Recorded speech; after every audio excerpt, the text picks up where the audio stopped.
Welcome to the Traitors, a Traitors podcast. My name's Matthew. I'm a writer working in TV development, and I am a handy faithful. The Traitor features deep dives into every episode of the multi-award-winning hit TV competition series, The Traitors, as well as interviews with contestants from the shows. This season of the podcast is dedicated to The Traitors Australia Season 2. And today I'll be exploring episode 4 with a returning guest co-host. Before we meet him, it's time for some Traitors updates in an Edinburgh special edition of TT News.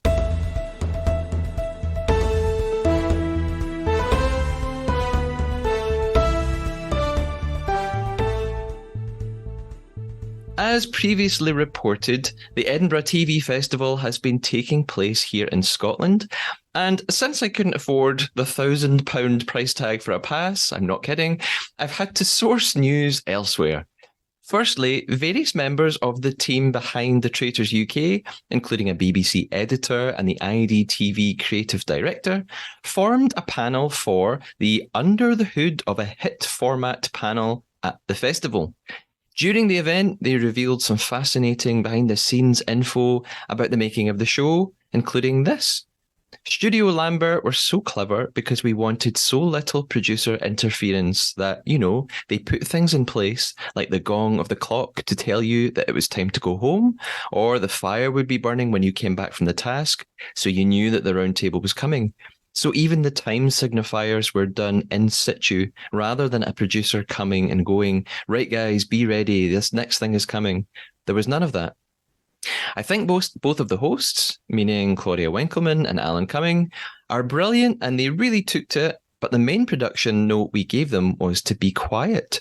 Hosts are used to talking all the time, and it's actually a game where the host has to shut up a lot of the time, particularly at the round table. Just that walking around that they both do, keeping quiet, it all adds to the drama, and it adds to their authority and their power as well. It keeps it really authentic. Although this event was a little beyond my reach, I'm hoping to be able to speak to someone from the Traitors team soon via other means. Fingers crossed, and hopefully more on that to come. As well as the panel, the festival also hosts its Edinburgh TV Awards, and there was great news for the Traitors, winning Best Entertainment Series. Winners from Studio Lambert said, "Who knew a show that involved Claudia creeping around in some red gloves, followed by people in green cloaks, would have been such a success? When we were filming it at 3 a.m, we weren't sure if we'd gone completely mad or were making something special."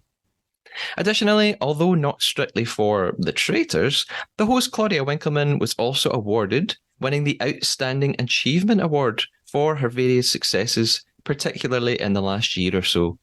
You can see a picture of Claudia with her award on her social media, and you can watch a video of the Studio Lambert team speaking on the Edinburgh TV Festival X page. It's now time to meet my co-host, who's going to help me explore episode 4 of the Traitors Australia Season 2.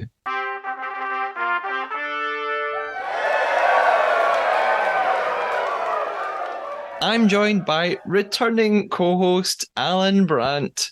Alan is an award-winning scare actor, avid yoga enthusiast, and long-time weightlifting fanatic. He's a huge fan of the Traitors and has been a faithful listener for a while now, as well as a contributor. He's also the guardian of a very special doll who possibly has a bigger following than some actual humans. Alan, welcome back to the Traitor. How are you today? I'm great, Matthew. How are you doing today? I'm really good. I'm really glad that you're back. I'm really excited to talk about this episode because it's a good one, I think. Oh, yeah. Yeah. It was really good. Mm-hmm. What do you think of the season so far? Traitors Australia Season 2, how's it going? Oh, I am really loving it. I think it's probably the way it's going, it feels like it might even top their first season. Ooh. That's pretty hard to do. So yeah, I'm really enjoying this season. A few of my favorites are gone. I'm not happy about it, and the cast is, it's fantastic. It is fantastic. I was going to ask you about your favorites. Who you said some of your favorites have gone already. Who would that be? Yes. Ash. Yes. I absolutely love Ash. Can't believe it. Oh yes, I'm like, no, she's gone. Oh, I'm so heartbroken. Yeah. But yes. I mean, I imagine it might be quite intimidating at times to be around Ash, but she was such great TV, such good Yes. personality. Oh yeah, What I love that. what about from the remaining players? Who are you enjoying? Who's left? Um, well, I think the um Annabelle, yes, I think she's going to be perfect for season 4 of Drag Race Went Down Under. Um, yes, Roja is hysterical, and Yeah. I actually like Luke. I didn't expect to like Luke Yeah. initially, but yeah, I'm actually really liking him a lot. So he's really good. I feel the same way, and we're probably going to talk about Luke a fair bit in this episode. Now, before we start talking about episode 4 in detail, we're going to get ready for our game on the podcast. We're going to play the Trader Traitor. So, Alan, we've played this before, but I'm going to give you Yes. the rules again. So, our goal from here on in is to tell one undetected lie to one another. Our lie can be big or small. It could be about the traitors, can be about ourselves, or anything else, as long as it is a complete fabrication and we're trying to trick the other person into believing it's true. We're looking for fake facts, though, rather than fake opinions. For example, you could tell me that when Ash left in the last episode, there is a shot of her kicking the door on her way out and swearing. However, you can't tell me that you think or feel that Ash shouldn't have been kicked out of the competition when actually you're glad she's gone. That would be a fake opinion. Are you ready to play the Trader Traitor and try to betray me, Alan? Of course. Good. In that case, let's do it. Let's talk about episode 4 of the Traitors Australia season 2.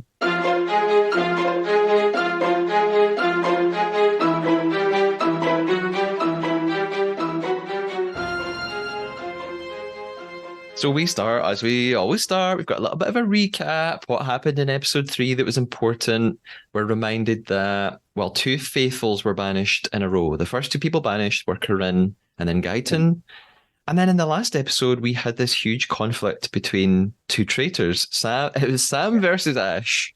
And it was yeah. very tense, which culminated in a big confrontation at the banishment room. And like you said a little bit earlier, we saw Ash banished. Can't believe it. Can't believe such a big character is out already.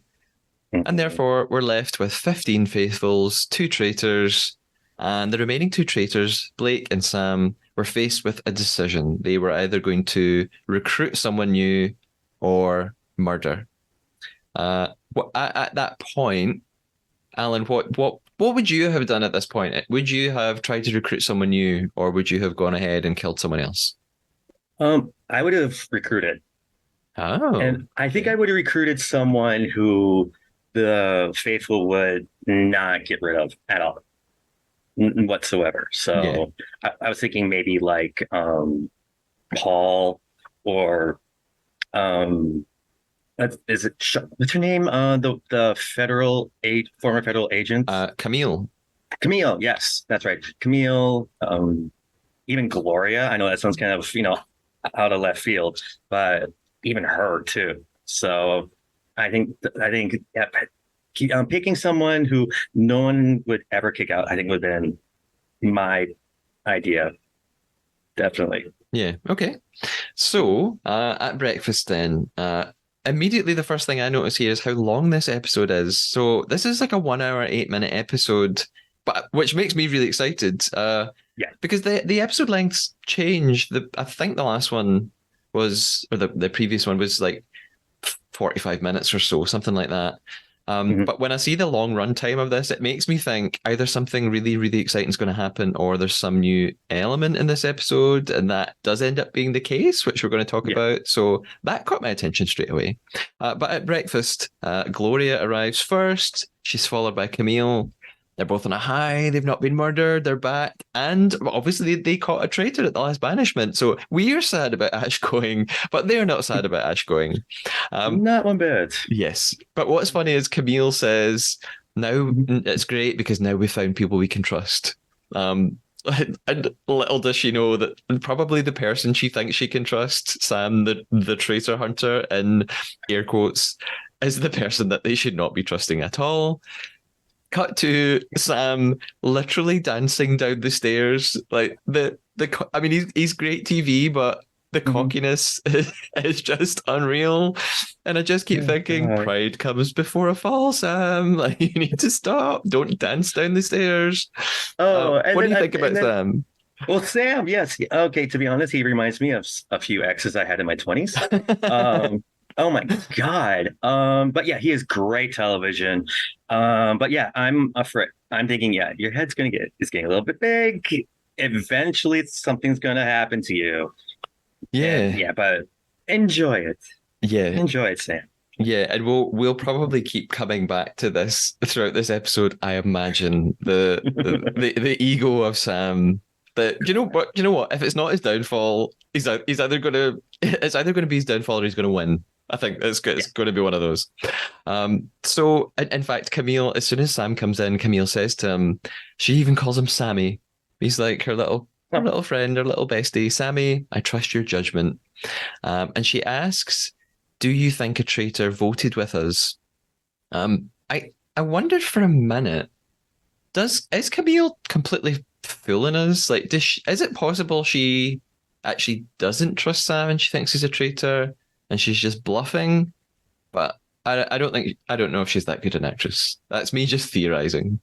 well, and I was thinking because she was a former federal agent, so maybe she had to go undercover a few times and pretend to be someone completely different. So maybe she's just saying all this in front of everyone, and then even in her interviews, she's doing it too, kind of bluffing everybody. Could be, could be. Um, I yeah. would love it if she was. That would be amazing. Mhm. If at some point she just turns around and is like, "I've been lying this whole time." Haha. Liam arrives quite soon and he's wearing his shield very proudly because he won the shield in the last episode. And he also says he trusts Sam so much that he would put his house on it. And like my head is in my hands, just going, "No, you've all been fooled. Stop." Oh, Uh, yeah. it also makes me think, and I really like Liam, but it makes me think you're not going to win this show. No, I can't see it. no. And actually, we get a little bit of his backstory at this point. We find out he's an apprenticed electrician, although it does say he's been training for 3 years. And it reminds me of season one when Marielle was in it, and Marielle was she was training in law, but it was her 7th year, and so this reminded me of that. And I thought, in Australia, does everything just take like a really long time? Like 3 years and he's still an apprentice. That's Yeah, I was thinking the same thing yeah, too. I'm like, 3 years. Okay, all right. Is there yeah. something more things? And yeah, Maybe are there different wires that we don't know of here in the US? I don't know. maybe electrics in Australia are like incredibly complicated. They have some like wild system. Who knows? Or maybe Liam's just like struggling a bit and it shouldn't take 3 years, but it has taken him. I'm not trying to shade Liam. It's just a thought. It's just a theory. I do like Same. Liam. So everyone is at the table. So everyone who is at the table so far seems to really openly trust Sam because they're all talking about their theories very freely in front of him. No one's been cagey or anything. Yeah. Roja arrives. You mentioned Roja a little bit earlier. He arrives looking like a Kylie Minogue backing dancer. It's fabulous. I am quite obsessed with it. Also, a bit like he's got this sort of black like catsuit on, but the gloves are built in, which makes me think of Yeah. like Kim Kardashian at the Met Gala with the whole black from head to toe. Yes. I remember that one. Yes, I remember that. It's very that, giving me that. Hmm. Uh, so everyone continues saying, "Oh wow, I can't believe Ash came at you so hard last night, Sam. That's just crazy." But then Luke, thank God, seems to see sense. He seems to be the only one who's noticing how strange this all is. And he speaks in his interview and he realizes Sam thinks that he has everyone in his pocket. Well, Sam kind of does have everyone in his pocket. Yeah. And he says he just, it's not even like a theory for Luke. He's saying it as if it's fact. And it is. It's really impressive. He says Sam has burned another traitor to make himself look like a faithful. So at this point, I, like you, thought, I really like this guy. Like, and Yeah. I don't know Luke from Australian Survivor. So I had no idea who he was before this. But my first impression was maybe he would, yeah, be a bit of a show off or quite irritating. But actually, I think he seems really cool. What do you like about Luke? Well, what about Lucas? He's been on Australian Survivor twice, I think. Yeah, yeah.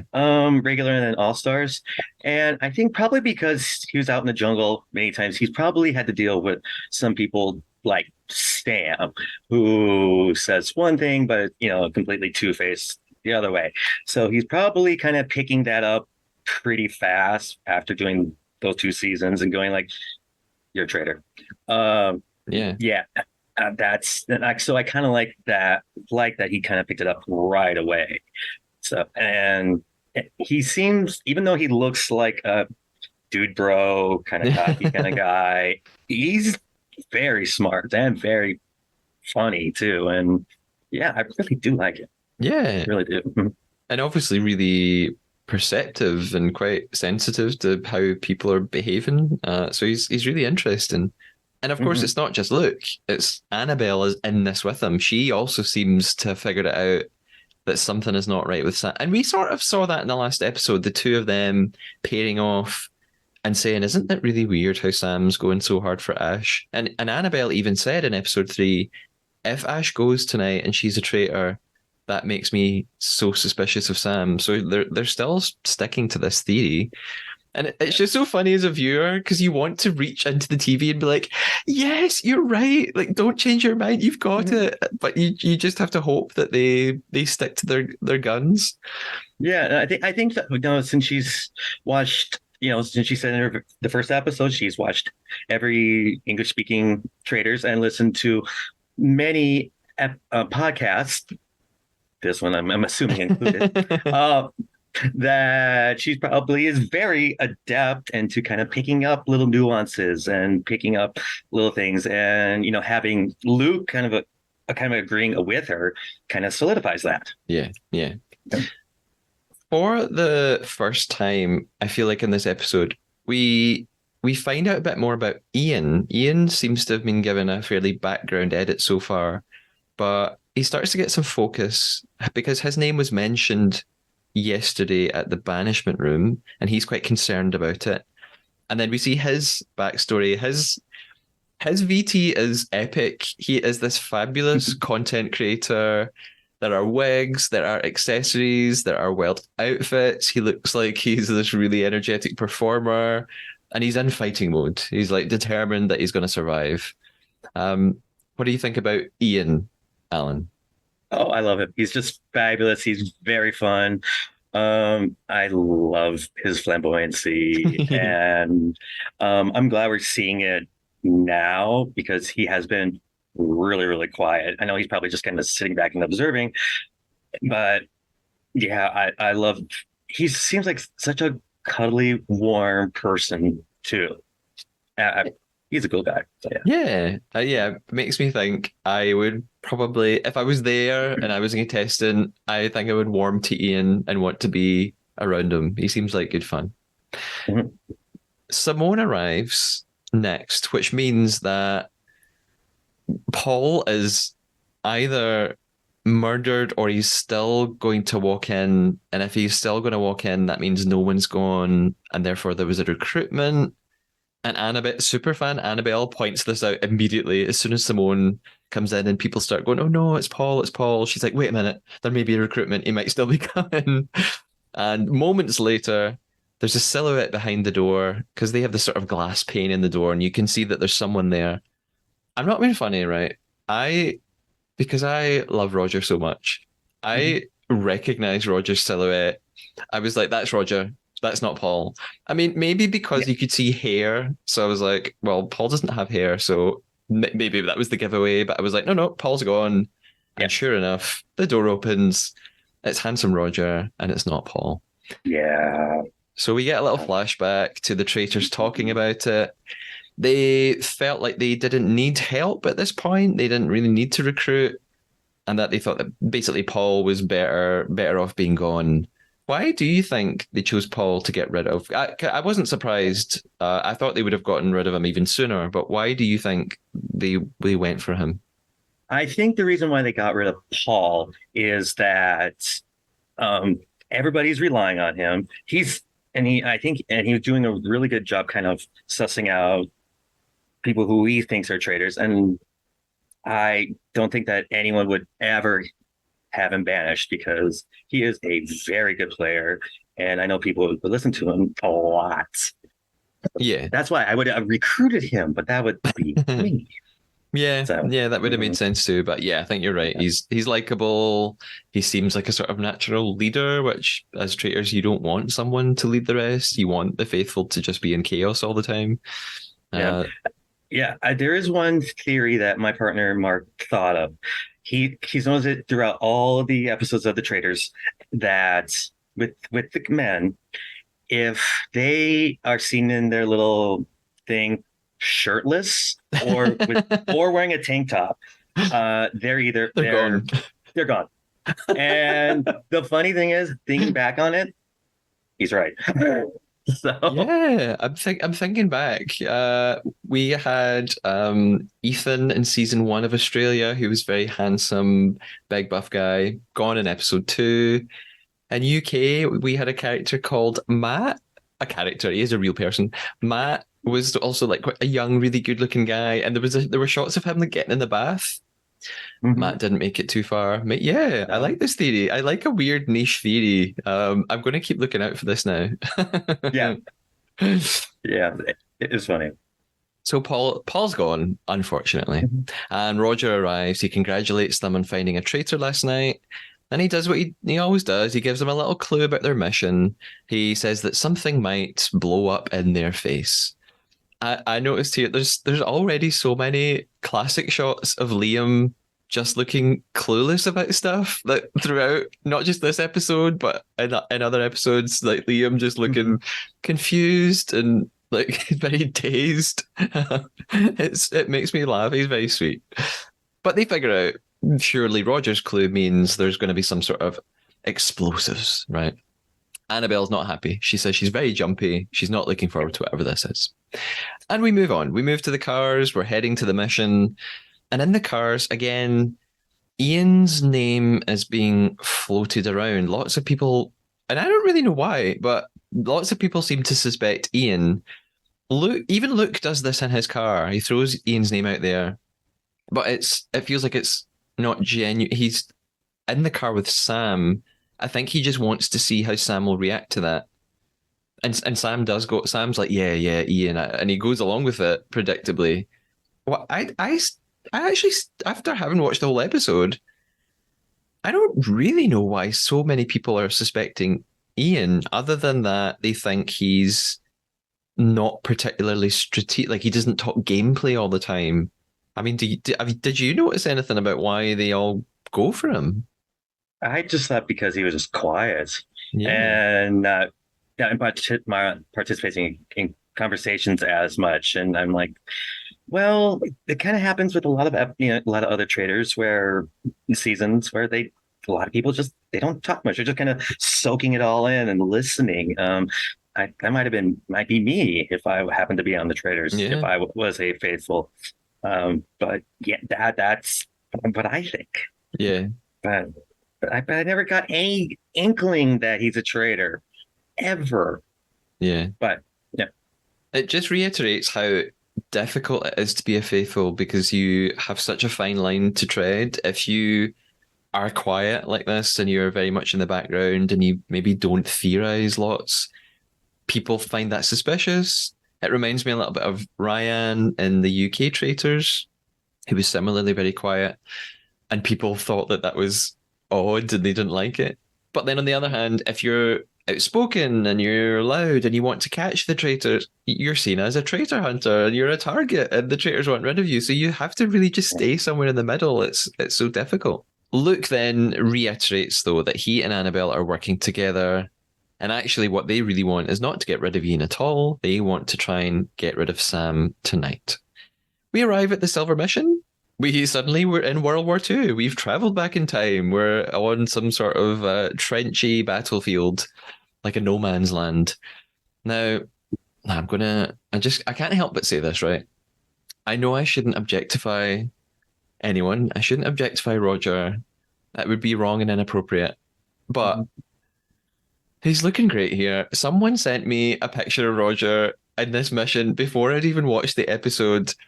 It's just like Roger's wearing some very form-fitting trousers or pants, as you would say. And I'm not complaining about it. That's all. Oh, yeah. We made a comment when we're watching, like, that reminds me when it was talked about Aaron and Aaron's trousers in UK.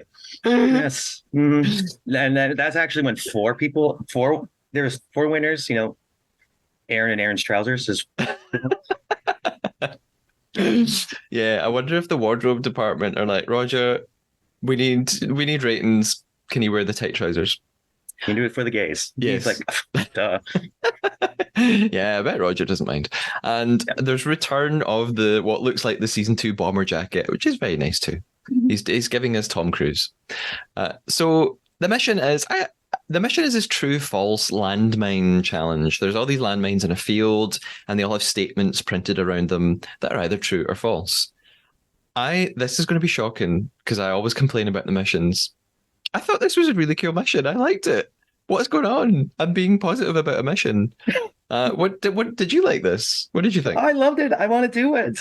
That looks like fun. It looks kind of like one of those. I don't know if they have that in the UK. The Tough Mudder relays. Yes, I've written the exact same thing down. Yeah, that's what I thought. It reminded me of. Yeah, and similarly, I wrote down. It reminds me of Tough Mudder, and then I thought, do they have Tough Mudder in the States? Well, Alan know what I'm talking about, so that's good. We both have it.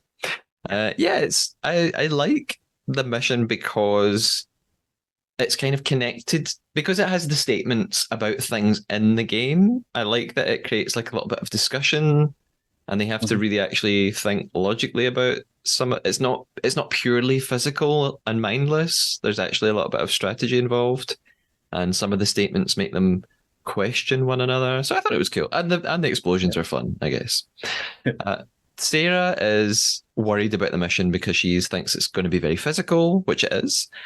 I'm low key quite loving Sarah now, by the way. Like she's quite awkward, but I feel like I relate to that. So Sarah, I've really come round to her. What are your thoughts on Sarah? I like her too. I can relate to awkwardness, even though this exterior it looks, muscly. I'm a nerdy dude. I'm very awkward nerdy dude. But yeah, I really do like Sarah a lot. So she's really making me smile when I see her on TV. Yeah, me too. I like some of her lines that she comes out with. She's sweet. Yeah. Camille is all in. She says that she's used to this kind of thing from her police training. Although I did sort of think, didn't you? Surely you did your training like 20 years ago one time. Do you retrain a lot? Like, how regularly do you do this? But she's excited anyway. Yeah. And Roger reveals that there will be no armory today. He says instead they'll do a separate shield mission, just like they did in Series 1. I am so happy. I've spoken about this so many times. I don't want to bang on about it, but I kind of hate the armory. I prefer that they just do a mission in front of everyone and everyone knows who's got the shield. You mentioned Annabelle earlier and you said that she talked about listening to podcasts. If you go on the podcast, it's not Twitter anymore, it's X, which is at the Trader Pod. Annabelle's been commenting on one of my tweets or posts, as it's called now. So Annabelle's been interacting because I was bitching about the armory, and she was disagreeing with me in a very friendly way. I before I go on another diatribe about the armory, do you have any thoughts on it, Alan? um, I am very happy that they are doing an actual shield challenge in front of everybody instead of like, hey, let's go into the armory and don't tell anyone who you choose. And like, hey, if you get the shield, I'm like, I hate it. But I want people to know. But now we'll get to that. I'll talk a little more once we get to that part. Okay. But yeah, I'm really happy that they're doing out and open shield challenge. Yeah, as am I. Mhm. And I'm just right, I can't help myself. I have to talk a little bit about it. I'm just going to clarify. It's it's not that I don't like the faithful strategy that they decide as a group, let's not tell anyone who got it. Like that's very clever. And again, I've said this before, if I was a faithful, I would be doing the same thing. If I was playing the game, I would be like, yes, please, let's not tell anyone who got it. Like that's smart. And it's good that the faithfuls are doing something to protect themselves. My issue is just that it feels the armory just feels pointless. It feels like I guess maybe I just like rules, right? I just like people doing what they're told. I used to be a teacher, okay? So it bothers me that production have gone to the bother of creating this whole entire room and they've got a system where everyone goes in one by one and you open a box and there's literally a shield inside it and it's for one person. So it feels like all that effort's gone into that just for the players, quite rightly, to figure out a way around it. So I sort of think, well, if the players have figured out a loophole that makes it all redundant, just stop doing it. Just don't keep doing something that you know no one's going to pay attention to. And again, it just annoys me in terms of editing that once they go to the armory, it's just never mentioned again. No one talks about it for the rest of the episode. So I just feel sort of in terms of narrative, it doesn't go anywhere. So it's frustrating that we spend so much time watching them get the shield and then we just don't ever, like Roger doesn't talk about it. The traitors don't talk about it. Okay, I've gone too far. I'm going to stop.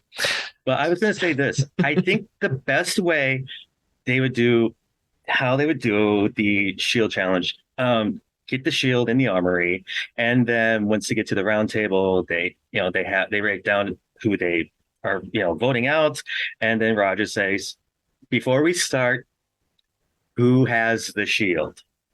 And so then that person will have to put it on them, and then so everyone will know that that person's going to sleep that night, and so then everyone knows that who's safe from getting murdered. That's what I think would Yeah, be kind of a good idea to do. But yeah. Just so there was some conclusion to the shield, or even if I wouldn't mind as much, even if Roger said, the person with the shield may now stand up and reveal who they are, and they could still choose not to, but at least it would just be referenced again. That's all.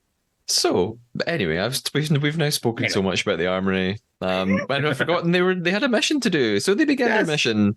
The mission looks. I don't. Maybe you're into this sort of thing, Alan, because you're very into sort of fitness. I just think it looks hideous. Like, I mean, it's fun. I love it to watching it, but if I was there and I had to do it, I'd be so annoyed. Just like crawling through mud and stuff. And also, that barbed wire looks real. Like, I think that's real barbed wire. I'd be so annoyed if I was going to get cut on that. Um, so they have these various statements around these landmines. Things like Gloria has a twin sister. 3 players have won a shield. 1 player is a World Series poker champion. Someone has played this game before. 1 player has never entered the armory. And the players in pairs, they have to decide which ones they think are true. If the statement's true, they'll win a silver bar. If it's false, it will explode in their faces in a very dramatic fashion. Keith and Blake are paired up.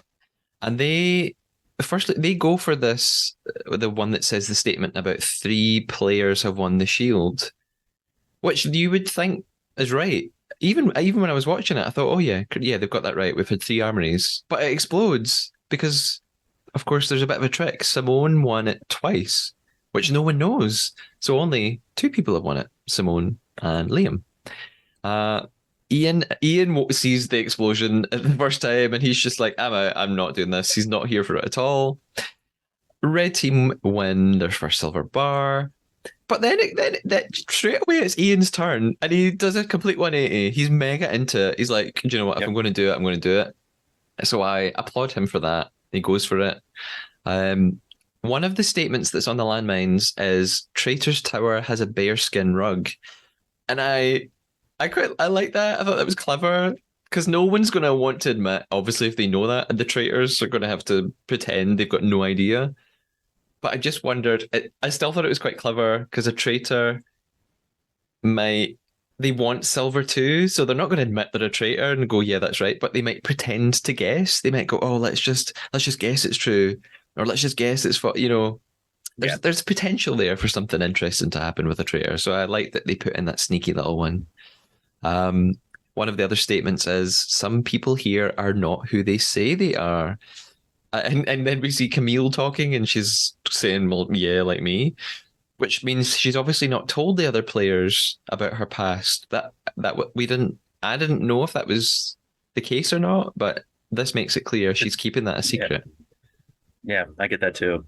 Yeah, and we found it was that statement was funny when I saw it because I'm like, duh. Uh, Yeah, there's some traitors, obviously. yeah. Mhm. Camille and Ian choose it though, because Camille knows it's true, because she's not telling everyone about her past. And they win a silver bar. This might be a little moment to mention, actually, that in case some people might be watching that and think, well, how did production know to put that statement? That how did they know if that was true or false? Because they don't know what the players are going to tell one another. But that's very much a produced aspect of the show. If people go back to season one and listen to my interview with Dirk, one of the contestants, Dirk spoke a lot about this. That they're very much encouraged by production to have a story to tell people. So Dirk he's a performer, and he performs in cabaret and various things. But he's an actor. He was told, "Don't tell everybody that. You just tell everyone you work in a hotel." And he didn't really have much choice about that. So all the contestant or some of the contestants are told very clearly, you need a fake backstory.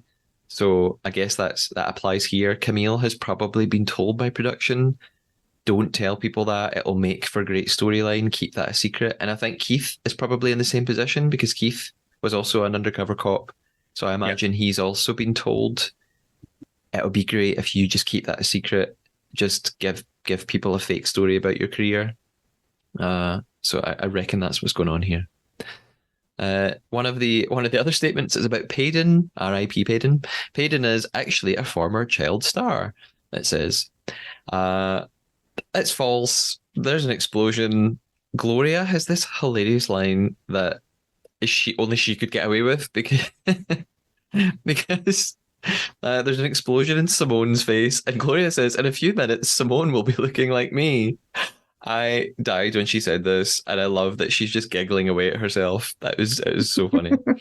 Um, Mhm. we're at a tie. The Reds team have got one silver, the blue have got one. I normally don't go through the challenge in this much detail. I just really enjoyed this one. Okay. um, Oh, I love it too. It's great. yeah. Yeah. Another statement's about Roger. One says Roger has won a golden Logie, and a Logie is a sort of like an Australian Emmy or an Australian BAFTA, I guess, big TV awards. Sam and Luke choose it. It explodes, meaning it's not true. Roger's livid. By the end of the mission, there's the red. We reach a point where red team have 3 silver, blue team have 3 silver. Annabelle and Luke go next for their team, and they choose the statement that says 16 players have entered the armory. They're correct. And then on the other team, it's Keith and Ian, and they choose the statement that says a banished player left the game with a shield, but that's wrong. It's not true.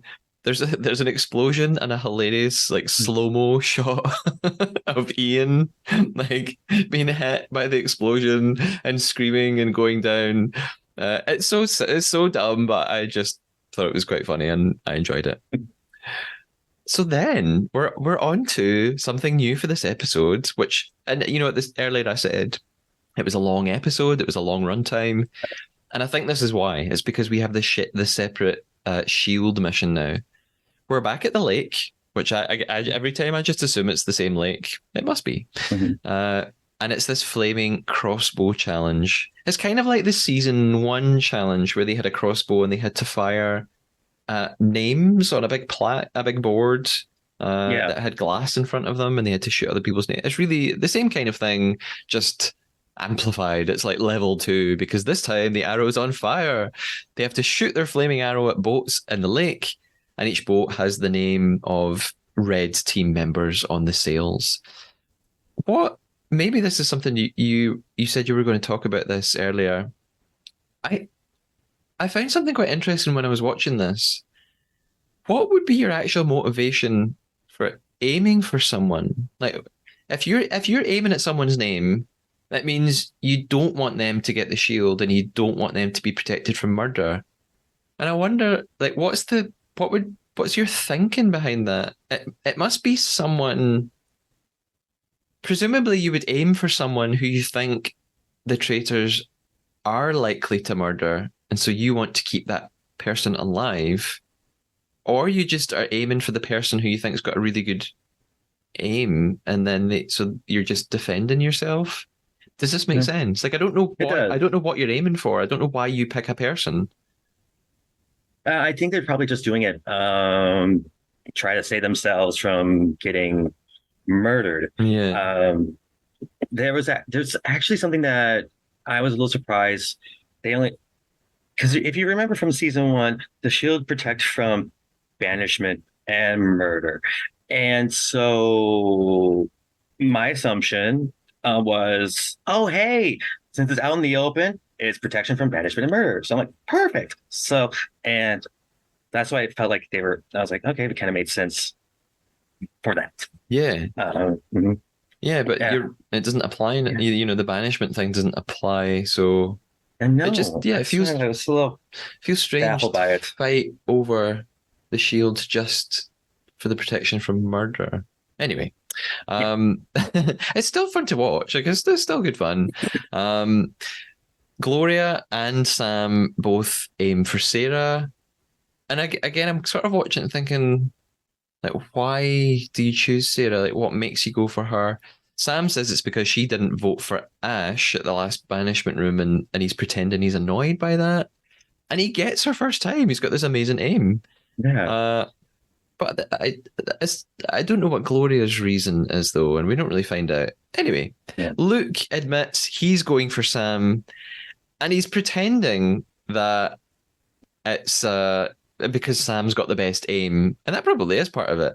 But I think he yeah. just also doesn't want Sam to get the shit. Although even that's confusing because if he thinks that Sam's a traitor, which he is, Sam can't really do anything with the shield.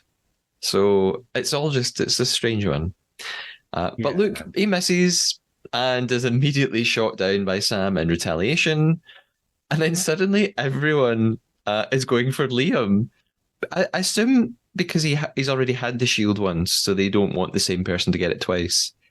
But Yeah. then Annabelle steps in and she says in her interview it's because he almost ruined, same kind of thing, as why Sam was going for Sarah. Annabelle says that Liam almost ruined their plan to banish Ash, and that makes her quite suspicious of him. So even though Annabelle thinks Sam's a traitor, like she also thinks Liam could be a traitor too. Um, but then Liam, pun intended, Liam is on fire because he gets Sam, Simone, and Gloria all straight away Oh by yeah. the looks of it. So it's down to Annabelle versus Liam. And Annabelle's got one of her great lines where she goes, my aim is, how do I say this? Shit. Which made me laugh. She always makes me laugh. Yes.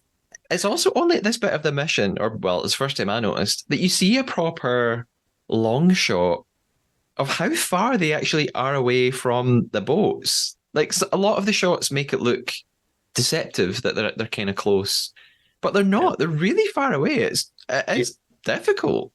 Yeah, it kind of remind it when we were watching it, like it kind of looks like something that you'd see at a fair or something. It's Yeah, close, but then when they did that long shot, I'm like, oh, it's a lot farther than I thought. So never mind. yeah. Uh, Do you think you would be good at this? yes, No hesitation. I love the confidence. Why do you think you'd be so good? I grew up on a farm, and I learned how to shoot bow and arrow. So Okay. yeah, So no challenge for you at all.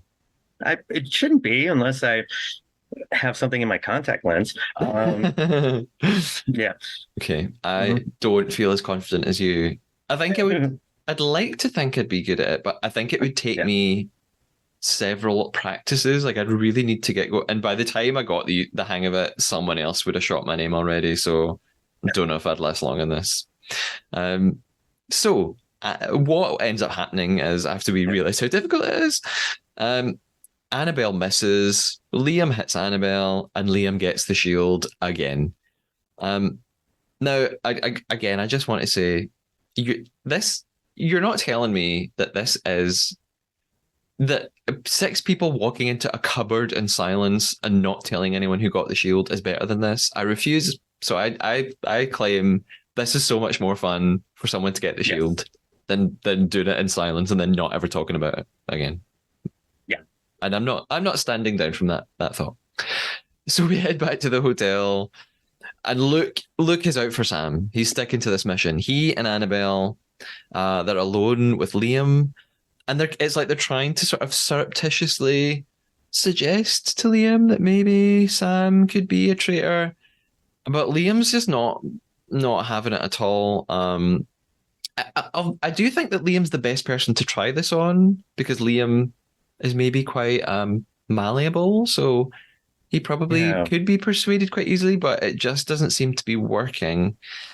Hannah also is going along with the theory that the traitors might have turned on Ash themselves. There might have been this mutiny.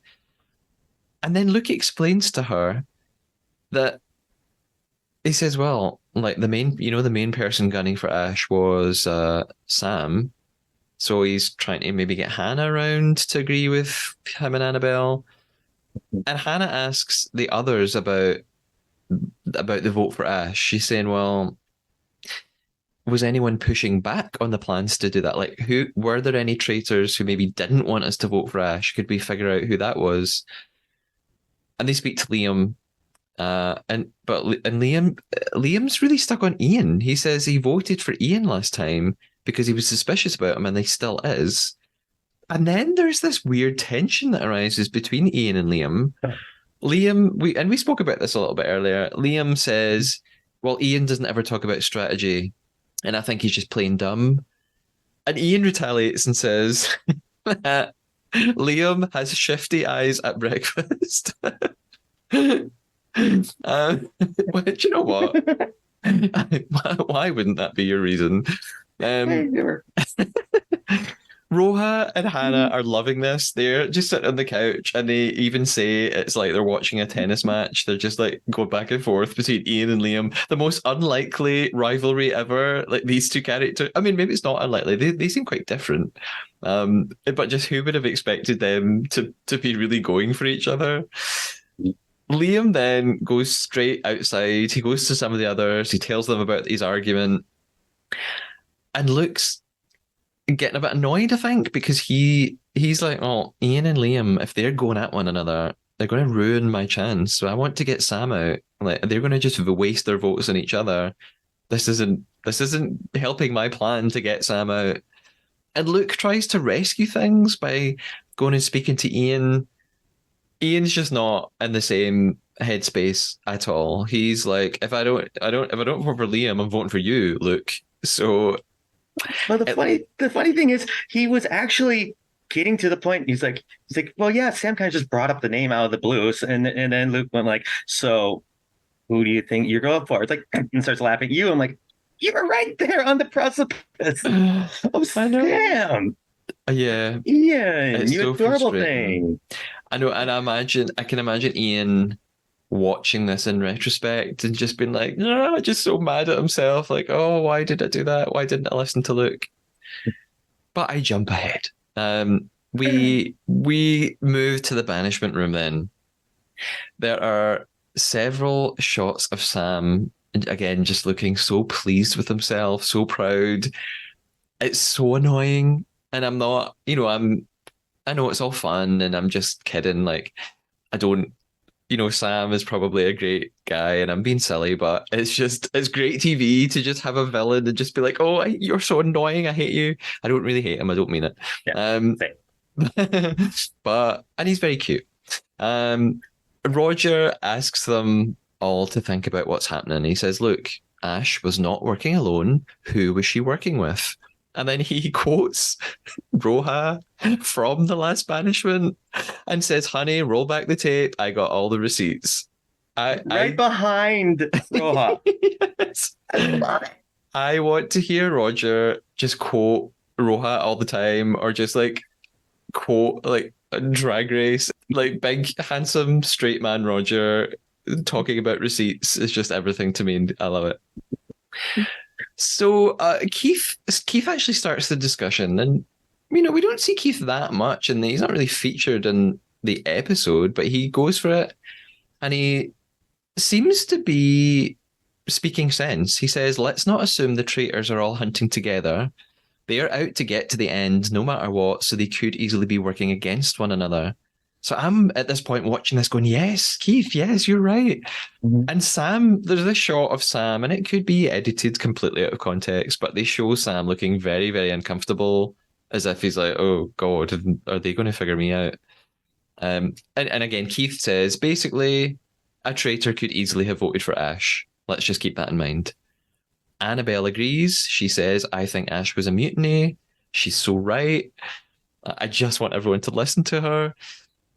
And then things take a turn because suddenly Hannah brings up Liam, as does Simone, and they just go the complete opposite of what Keith and Annabelle were suggesting. They say, "Well, Liam, you didn't vote Ash, and we think that's really suspicious." And it's so frustrating to watch. I'm like, no, why are you going to Liam? Stop! Listen to what Annabelle just said. Um, so yeah, it's frustrating. Then they move to Ian. Keith says the same thing as Liam. He says that Ian, as Liam said earlier on, that Ian doesn't really contribute to discussions. He doesn't strategize.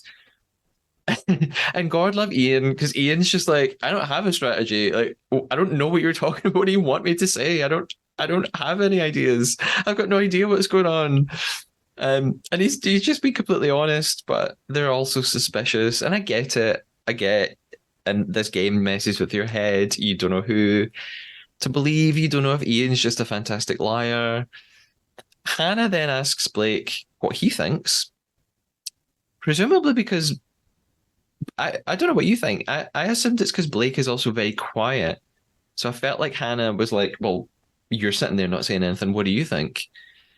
And I'd suddenly noticed, oh yeah, we haven't really seen Blake speaking much at the banishment room. That's probably not good for him.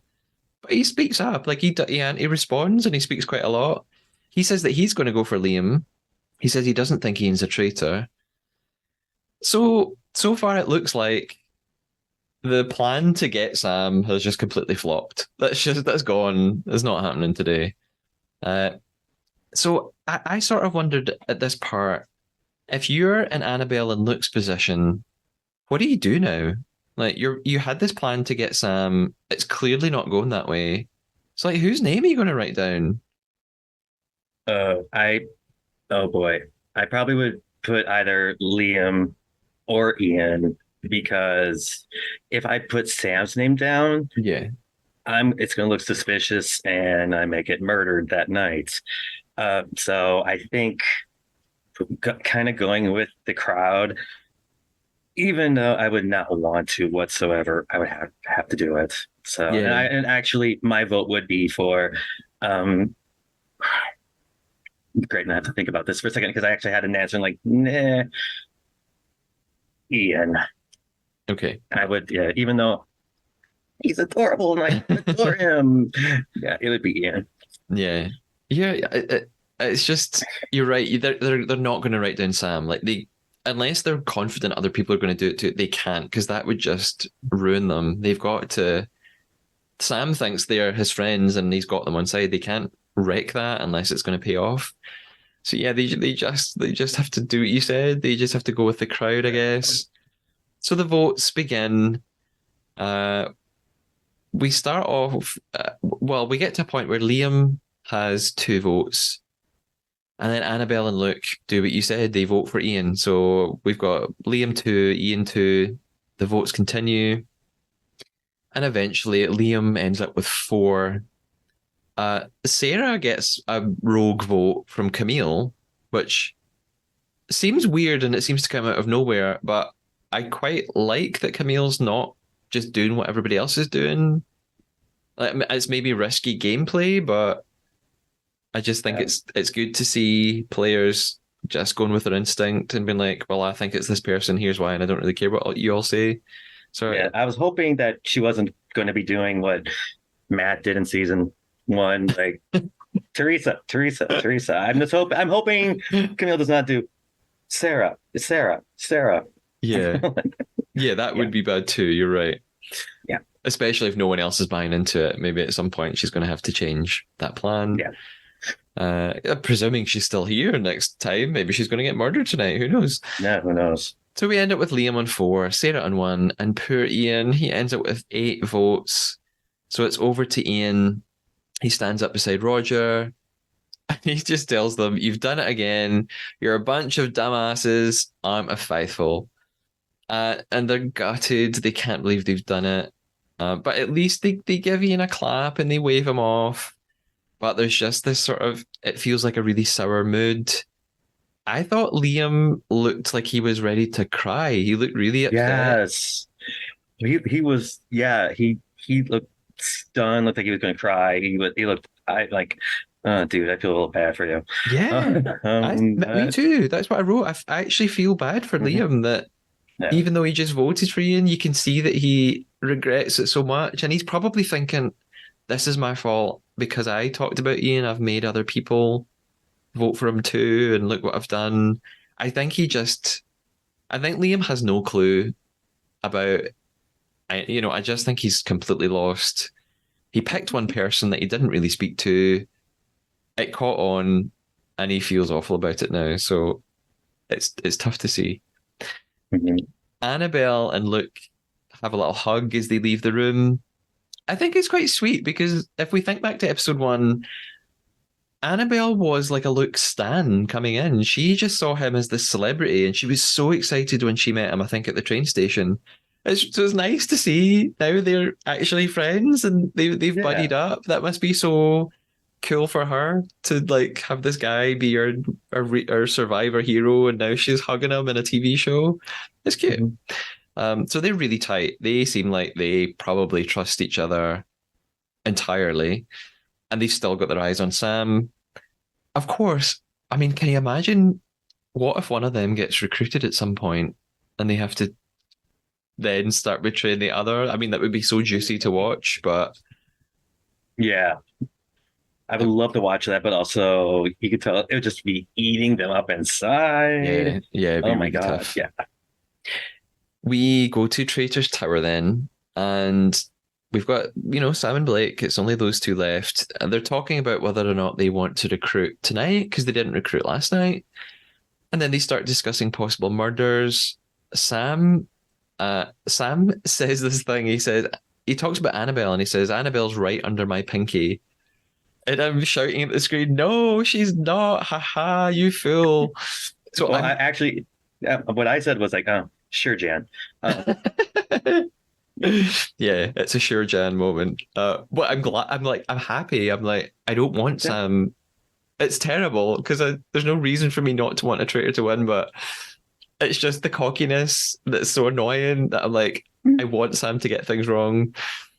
Blake suggests murdering Luke next because he says no one. I think his theory is that would be really good for Sam because Sam and Luke are really seem on the surface to get on really well, even though Luke secretly knows Sam's a traitor.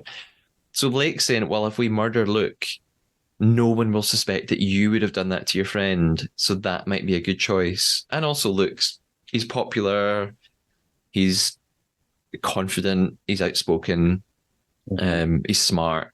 So maybe it's just a good idea to get rid of him.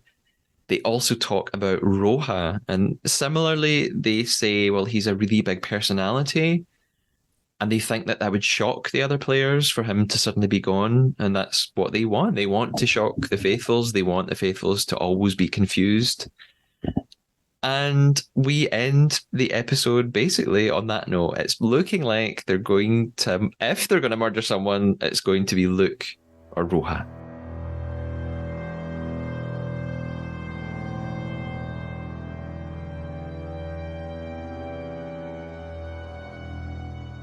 What do you? We haven't seen. We're kind of watching this in real time, which is nice. So we haven't seen the next episode. Genuinely, Alan, have you got any theory for? Do you think they'll recruit or do you think they'll murder? Oh, to be honest, I think they're going to murder. Because it feels like they didn't bring up anyone or did any inkling of a recruitment. Maybe they Yeah. did talk about it and it's just edited out. We didn't see it, but what we saw, I don't think they did. But I think they're going to murder. And well, I'm gathering, this is my opinion. I think they're going to murder Luke.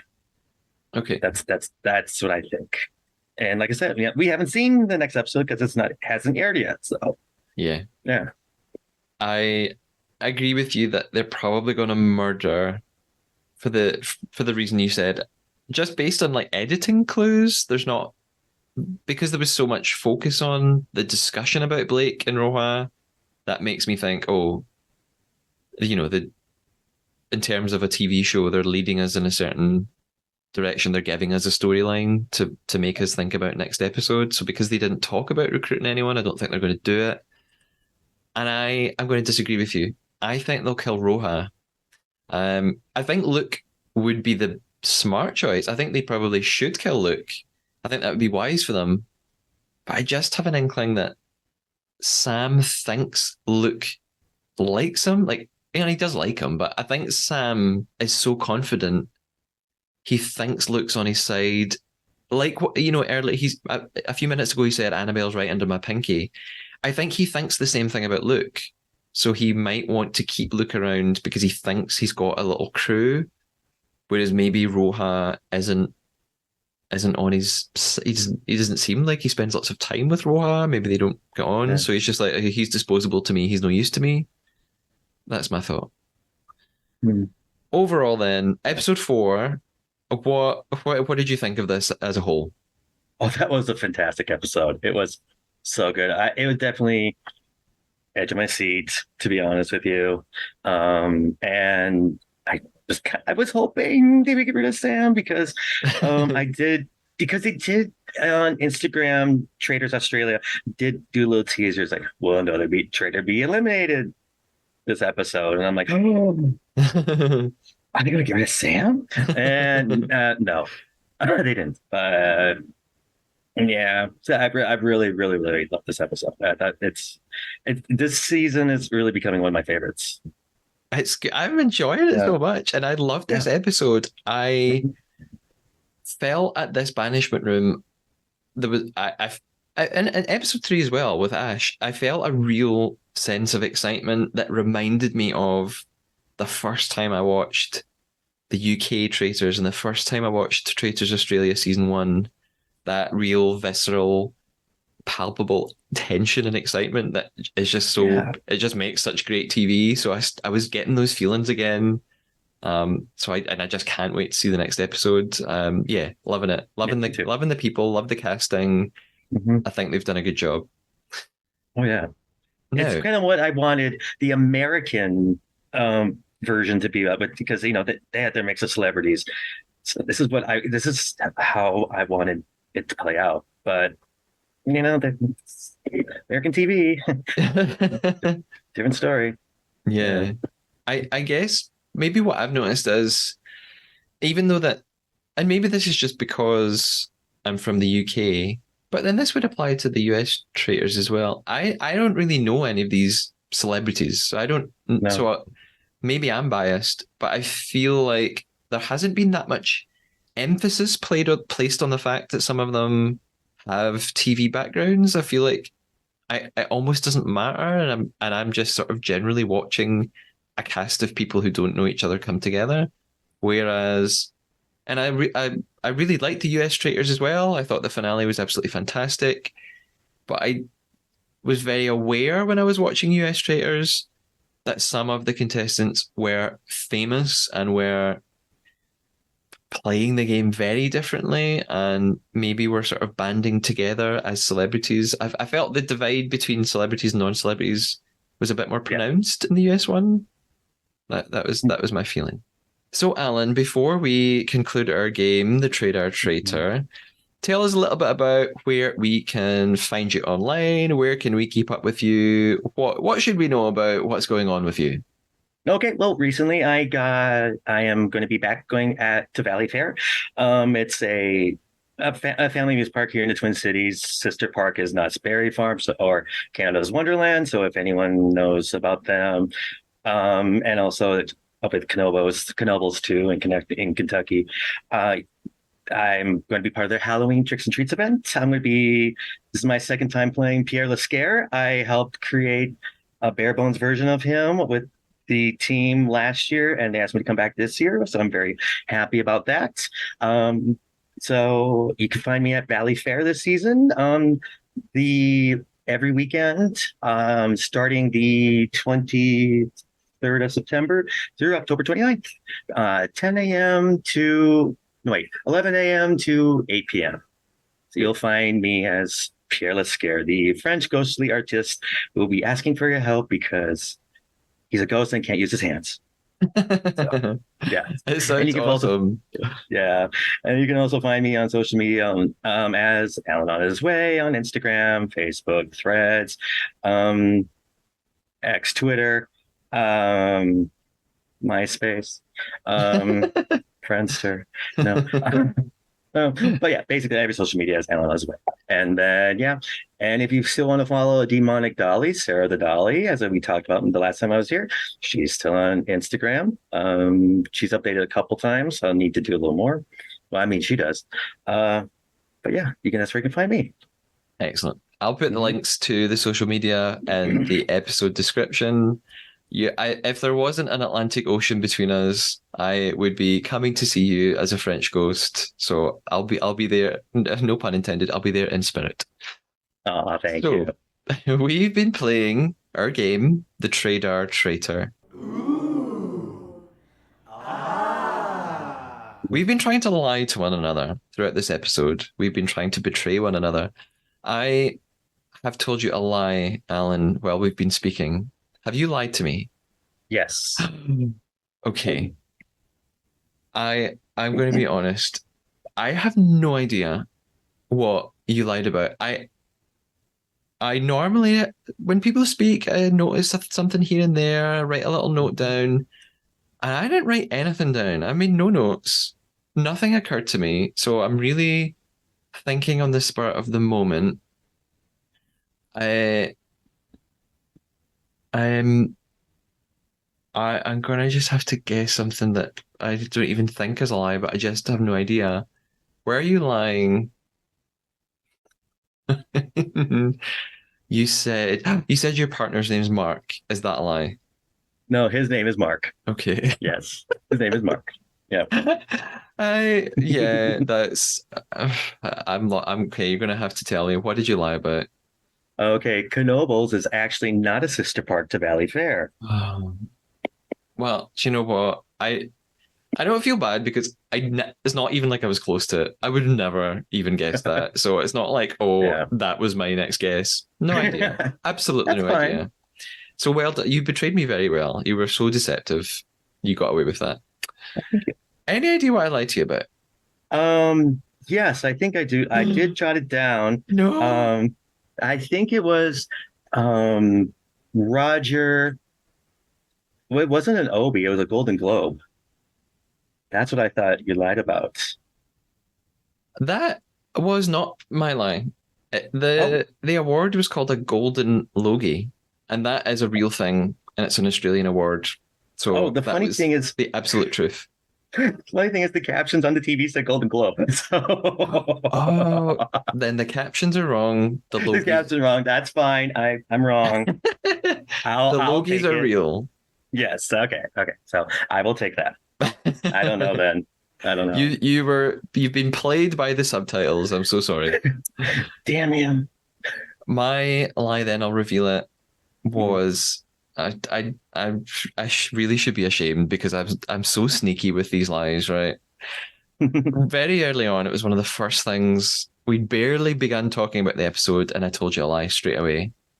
I said that this was a really long episode, which it was, Yeah. and I said that it was an hour and 8 minutes long, and that was a lie. It was actually, I think it's an hour and 9. 4 minutes long, or five. It's 4 or 5. Okay. Yeah. So I added an extra few minutes to exaggerate it. Um, and I guess I got away with it. Yeah. Good job. Good job.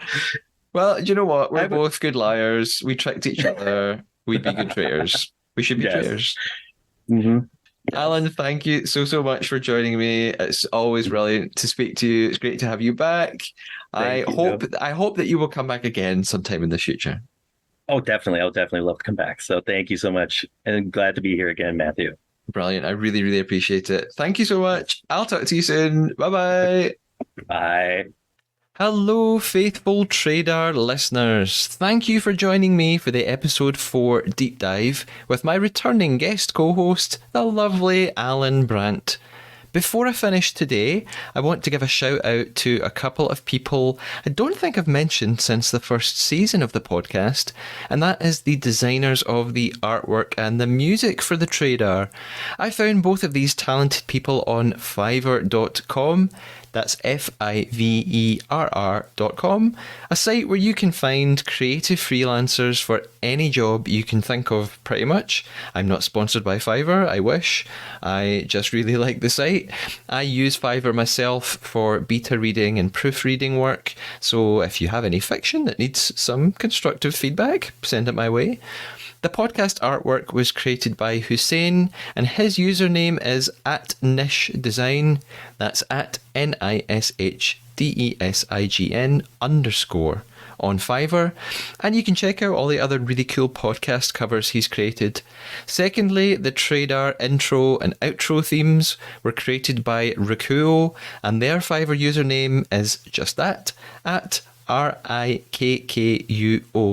So if you're thinking of starting a podcast, I know a couple of listeners and co-hosts who've spoken to me about this, then I highly recommend the folks who helped me out for a very reasonable cost.